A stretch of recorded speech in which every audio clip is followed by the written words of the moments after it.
ये बात तो हम सभी जानते ही हैं कि हमें सफलता हमेशा निष्फलता में से ही मिलती है।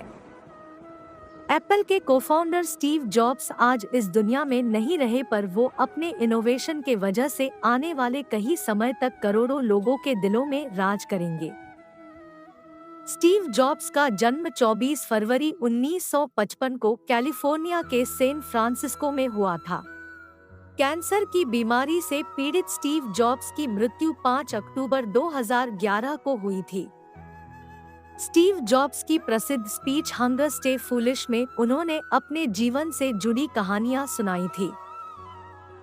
स्टीव जॉब्स ने 17 साल की उम्र में कॉलेज में दाखिला लिया था। पढ़ाई के दौरान उन्हें लगा कि उनके माता पिता की सारी कमाई कॉलेज की पढ़ाई में ही खर्च हो जाती है। उस वक्त उन्हें कुछ भी समझ में नहीं आ रहा था। उन्हें ये भी नहीं पता था कि वो आगे जाके क्या करेंगे। आखिर उन्होंने कॉलेज ड्रॉप करने का फैसला किया और सोचा कि कोई काम करूंगा जिनसे माता पिता को मदद हो सके। उस वक्त शायद उनका ये निर्णय सही नहीं था, पर बाद में उन्हें अपना ये निर्णय सही लगा था। उस समय उनके पास रहने के लिए कोई कमरा नहीं था, इसलिए वो अपने दोस्त के कमरे में रहते थे और जमीन पर सो जाते थे। उन्होंने कोक की बॉटल्स भी बेची थी ताकि उनमें से जो पैसे मिले इनसे वो खाना खा सके। वो करीब 7 मील जितना चलते थे और फिर कृष्ण मंदिर जाते थे ताकि वो खाना खा सके। रीड कॉलेज कैलीग्राफी के लिए सारी दुनिया में बहुत ही ज्यादा मशहूर था। उस कॉलेज के पूरे कैंपस में हाथ से बने हुए खूबसूरत पोस्टर्स लगे थे। यह देखकर स्टीव जॉब्स को कैलीग्राफी की पढ़ाई करने की इच्छा हो गई। उन्होंने शेरीफ और सैन शेरीफ टाइपफेस सीखे। उन्होंने इसी टाइपफेस से अलग अलग शब्दों को जोड़कर टाइपोग्राफी तैयार की जिसमें डॉट्स होते हैं। करीब 10 साल बाद उन्होंने पहला मैकिन्टॉश कंप्यूटर डिजाइन किया। ये उनका पहला कंप्यूटर डिजाइन था।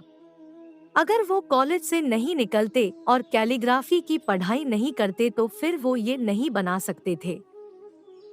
जब स्टीव की उम्र 20 साल की थी तब उन्होंने वोज़निएक के साथ मिलकर एक गैरेज में एप्पल की शुरुआत की थी। वो दोनों ने इसमें बहुत सारी मेहनत की और 10 साल में वो लोग बहुत ऊपर पहुंच गए। एक छोटे से गैरेज में शुरू हुई कंपनी 2 बिलियन लोगों तक पहुंच गई और इसमें 4000 जितने कर्मचारी काम करने लगे थे। उन लोगों ने मिलकर सबसे बेहतरीन क्रिएशन मैकिन्टॉश को रिलीज किया। जैसे जैसे कंपनी आगे बढ़ने लगी, उन लोगों ने कंपनी को संभालने के लिए एक प्रतिभाशाली व्यक्ति को चुना। पहले साल तो कंपनी में बहुत ही अच्छा काम हुआ, पर भविष्य को लेकर उन लोगों का जो विजन था वो पूरा नहीं हो सका। जब स्टीव 30 साल की उम्र के थे तब उन्हें कंपनी में से निकाल दिया गया। उस वक्त उन्हें ऐसा लग रहा था कि उन्हें उनकी ही कंपनी से निकल दिया गया। इसके बाद 5 साल में स्टीव ने एक नई कंपनी की शुरुआत की जिसका नाम था नेक्स्ट। इसके बाद उन्होंने एक और कंपनी तैयार की जिसका नाम था पिक्सार। पिक्सर ने दुनिया की सबसे पहली computer animated feature film toy story बनाई थी। आज भी इस स्टूडियो को सबसे बेहतरीन एनिमेशन स्टूडियो माना जाता है। इसके बाद एप्पल कंपनी ने नेक्स्ट को खरीद लिया और स्टीव वापस एप्पल में काम करने लगे। इस टेक्नोलॉजी ने एप्पल को नया जीवन दिया। अगर स्टीव को एप्पल से नहीं निकालते तो फिर वो ये सब नहीं कर पाते। हमारे जीवन में कई बार ऐसे पल भी आते हैं, पर हमें इस वक्त घबराना नहीं चाहिए और अपना काम अच्छे से करना चाहिए। हमारे जीवन में कोई न कोई लक्ष्य जरूर होना चाहिए, इनके बिना हम आगे नहीं बढ़ सकते।